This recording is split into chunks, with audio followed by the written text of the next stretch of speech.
मैं नहीं जानता कि मैं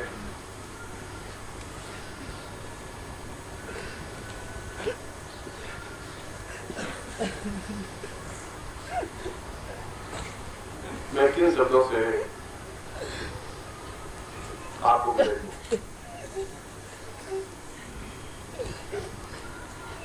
ऐसा कभी नहीं होता कि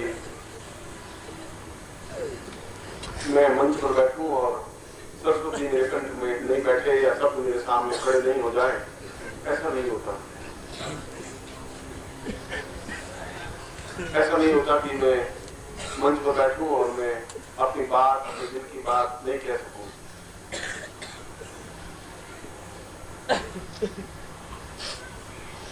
मगर इस बार बैठा तो हूं आपके सामने, मगर शायद अपनी बात को कहने की क्षमता मुझमें नहीं है। मैं उन शब्दों को अपने गले से, अपनी जबान से नहीं निकाल सकता जिसको हृदय कहा जाता है।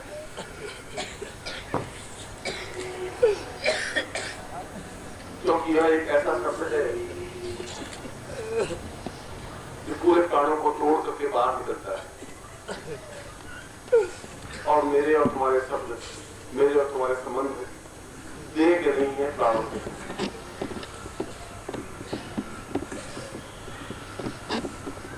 इन 9 दिनों में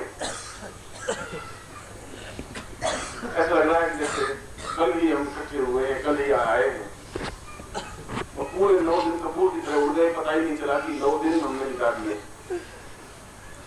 और इन 9 दिनों में हमने साथ साथ बैठे हैं, बोले हैं, हंसी मजाक किया है, गीत गाते हुए हैं, अपने पड़ोसियों की अपनी बात गई है और तुमने सुनी है।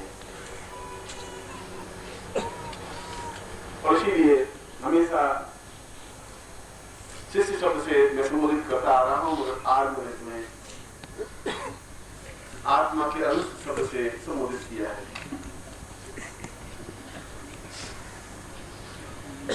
इसमें कोई दो राय नहीं कि आप मेरे गर्भ से पैदा नहीं हुए, मगर मेरे अपने पुत्रों से भी आपसे मुझे ज्यादा प्यार है। शायद बहुत ज्यादा प्यार। मैं नहीं जानता कि तुम कितने कठोर हृदय हो सकते हो।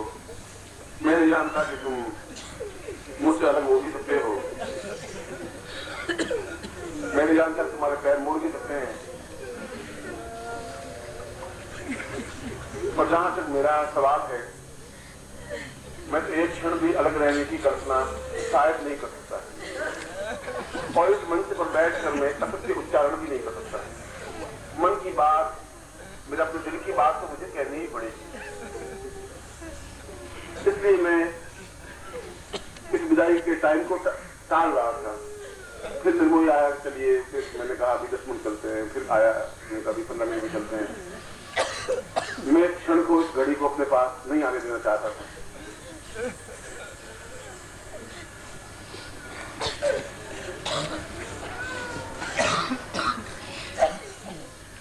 मगर शायद विधाता ने मेरी भाग्य लिपि में मिलना लिखा है तो बिछुड़ना भी कई बार लिखा है।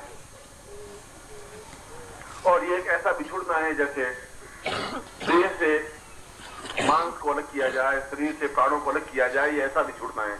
ये ऐसा सामान्य बिछुड़ना नहीं है कि मिले और अलग हो गए। ऐसा बिछुड़ना नहीं है। और ये सब 9 दिन के संबंध नहीं है।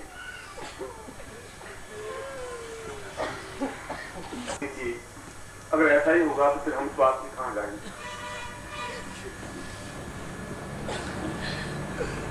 कौन हमें प्यार करेगा? कौन अपने सीने से लगाएगा? कौन हमारे से प्यार करेगा?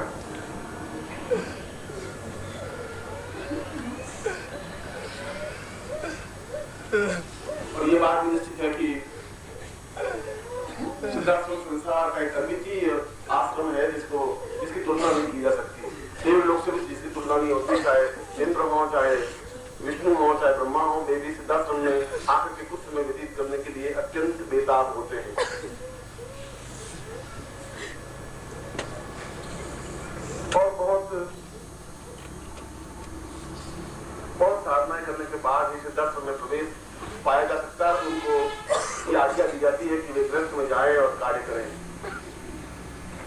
मगर गृहस्थ में जाने के बाद क्या भोगना पड़ता है, कितना भोगना पड़ता है, ये तो मैं जानता हूं। कितना मैंने दुख और कितनी वेदनाएं सहन की है, कितने गालियां, कितना अपमान सहन किया है, ये शायद मेरा हृदय जानता होगा। और यदि कभी मेरी मृत्यु हुई और मुझे जलाया गया तो इस सीने में हजार हजार छेद होंगे, एक दो छेद नहीं होंगे। और ये छेद दुनिया ने मुझे दिए। इस बात का मुझे कोई अफसोस नहीं है।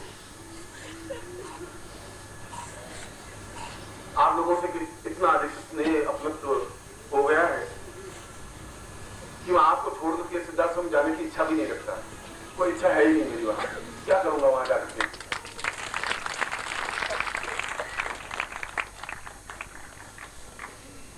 अक्षर एक आशंका आपके मन में भी रहती है कि ये आदमी बहुत अक्खड़ और अड़ियल आदमी है। उसमें क्या हृदय में भी यही आशंका बात रहती है कि ये कभी भी आदमी गमछा कंधे पर डाल करके निकल सकता है, बाहर रवाना हो सकता है। और हकीकत में देखा जाए तो जीवन से कोई मोह आ भी नहीं है। मेरे मानस में कोई मोह जैसा शब्द, लोभ जैसा शब्द नहीं बनता है। इस दुनिया में बैठा हूं तो मुझे दुनिया के सारे क्रियाकलाप आपकी तरह बनना पड़ता है। कल भी मैं प्रवचन में कह रहा था कि मुझे आपकी तरह आके खड़ा होना पड़ता है, यद्यपि वो बहुत वेदनामय होता है। एक उस लेवल पे गया हुआ आदमी को अगर देह तत्व पे आके खड़ा होना पड़े और तुम्हारी आंखों में कई प्रकार के संदेह, भ्रम और भ्रांतियों को मैं जब देखूं, टटोलूं, तो आप कल्पना नहीं कर सकते कि कितने कितने चाकू मेरे सीने में घुस जाते हैं। कभी कोई बड़ा उग्र हो जाता है, मैं कई बार अपने शिष्यों को फटकार देता हूँ। यद्यपि मैंने अपने आप को बहुत ज्यादा मोल्ड करने की कोशिश की है, सन्यासी जीवन वाला स्वभाव नहीं रखा है। फिर अगर मेरी बात से किसी को ठेस पहुंच जाती हो तो मैं कुछ नहीं कर सकता। मन में ऐसा नहीं होता कि मैं आपको ठेस पहुंचाऊं, आपको दुख दूं, आपको वेदना दूं, ऐसा होता नहीं। और ये साधना सामग्री के माध्यम से आप यहां से जाने के बाद भी साधनाएं संपन्न करें, मंत्र जाप करें। हो सकता है पहली बार में सफलता नहीं मिले, दूसरी बार में मिलेगी, तीसरी बार में मिलेगी। कोई भी बीज अगर जमीन में गिर गया है तो वो उगेगा जरूर। टेढ़ा गिर गया है तो 4 दिन बाद उगेगा, सीधा गिर गया है तो दूसरे दिन अंकुर फूट जाएगा। मेरे मंत्र, मेरी साधना, मेरी तपस्या, मेरा चिंतन, मेरा विचार, दुनिया की कोई ताकत, चाहे वो मृत्यु लोग हो, चाहे पाताल लोग हो, चाहे देव लोग, गलत नहीं ठहरा सकते, संभव नहीं।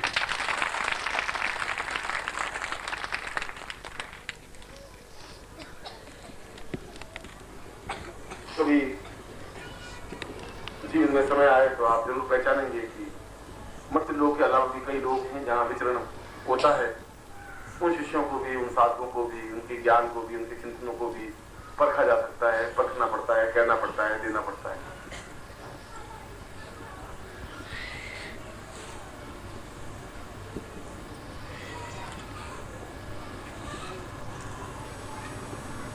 इन 9 दिनों में आपका बहुत अपनत्व मिला है। दौड़ते हुए आप आए, मिले हैं, और मैं दिन भर आप ऑफिस के आगे खड़े रहते थे, मैं नहीं मिल पाता था आपसे, मगर मेरी जरूरत थी, मेरी मजबूरी थी। मैं तो चाहता था कि आप आपसे मिलूं ही, मगर अंदर भी काम होता है, बाहर भी काम होता है।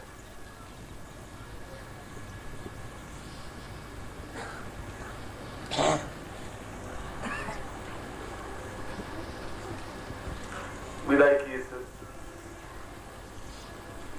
बहुत वेदनामयी घड़ियों में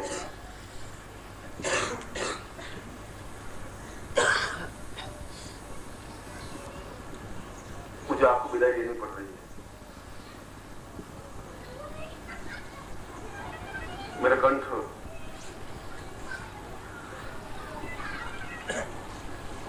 साथ नहीं देगा है। मैं प्रवचन उस तरीके का नहीं कर पाऊंगा इस क्षण, जिस प्रकार से मैं करता हूं। मैं इस प्रकार की बात भी आपको नहीं कह पाऊंगा जो मैं अपने हृदय में दबाए हुए हूं। सारा दिन दिल निकाल करके भी आपके सामने रखूं, तब भी वो सर आपका नाम, शिष्यों का नाम ही ठीक है। मैं नहीं कह सकता कि मैं किन शब्दों से आपको संबोधित करूं, किन शब्दों से आपको एहसास दिलाऊं, किन शब्दों से अपने प्राणों में संजूं, कितना प्यार दूं, किस प्रकार से प्यार दूं, मैं ये परिभाषा नहीं जानता।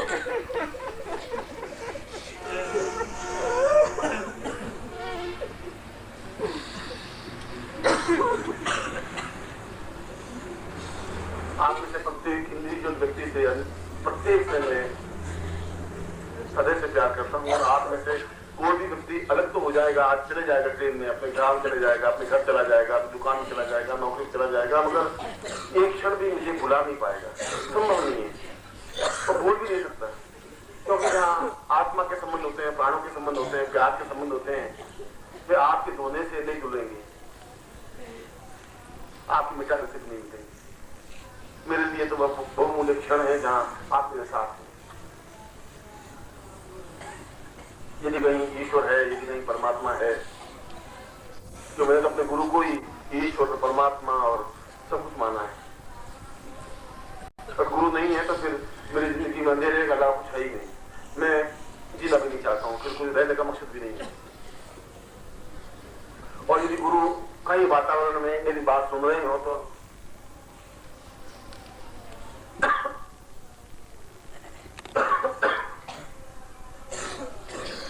जरूर मेरे आसपास होंगे ही, क्योंकि उनका आभास, उनका सुगंध, उनका स्पर्श करता हूँ, एहसास करता हूँ। और इस क्षण में उनको भी साक्षी करके कह रहा हूँ कि मुझे ऐसा दर्शन नहीं चाहिए जहाँ ये मेरे शिष्य नहीं हो।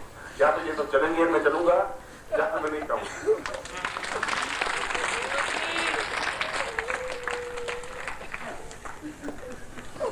मैं आपको कुछ नहीं कह सकता, मैं आपको प्यार करता हूं, मैं आपको आशीर्वाद देता हूं।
ओम परम तत्वाय नारायणाय गुरुभ्यो नमः।